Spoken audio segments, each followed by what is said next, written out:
So John Turnus, the Senior Vice President of Hardware Engineering at Apple. With the new MacBook Neo, super low price point, it's been a while since you guys have built a MacBook from the ground up. The lineup's been the same for the last few years, just iterations.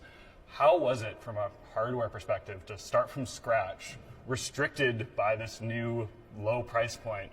And what were some of like the design philosophies you were working with from day one when you're building this thing? Yeah, no, it's a really good question, and it was super fun. I think, we from the very beginning, we decided we wanted to build. Yes, we wanted to achieve this price point, but it had to be a Mac. It had to be a great Mac, and so there was some time spent just really thinking about what makes a Mac, right? Yeah, and interesting. It needs to have an amazing keyboard and trackpad. It needs to have a great display. It needs to just feel great in your hand and be durable and reliable. Yeah. It's got to have great performance and obviously run Mac OS.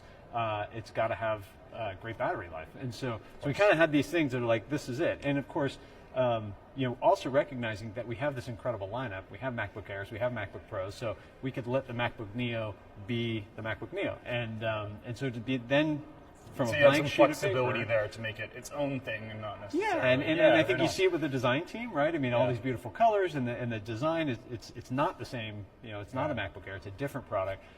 And we started from the ground up, and we developed some new processes for how to make things to like really optimize around the form and the cost, and we're super excited about it. Very cool. So John Turnus, the Senior Vice President of Hardware Engineering at Apple. How similar of an experience, if any, are we going to have to the transition when we moved from Intel Macs to the M chips, where there was a certain level of adaptability to the new chip architecture that needed to come into play on the development side to really optimize apps for that new chip? Are we going to see that here? No.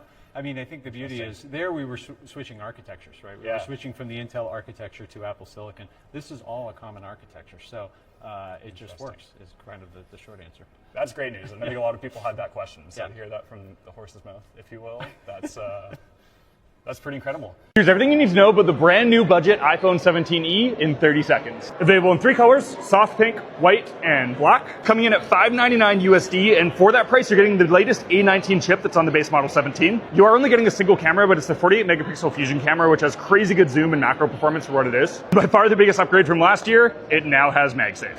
Now, compared to the base model 17, it does still have the notch compared to the dynamic island, and there's no camera control, but you do still get an action button. The front camera is only a 12 megapixel true depth camera. It's not the ultra wide center stage we saw in the newer models. And the big one, the display is only 60 hertz. It's not the 120 hertz Pro Motion always on that we see on the other models, but it's still an absolutely gorgeous panel. Overall though, the fact that you're getting the latest A19 chip for $599 USD makes this thing insanely worth it, and I think it's going to be hard to beat it from a value perspective. Let me know your guys' thoughts in the comments, and I'll catch you guys in the next video.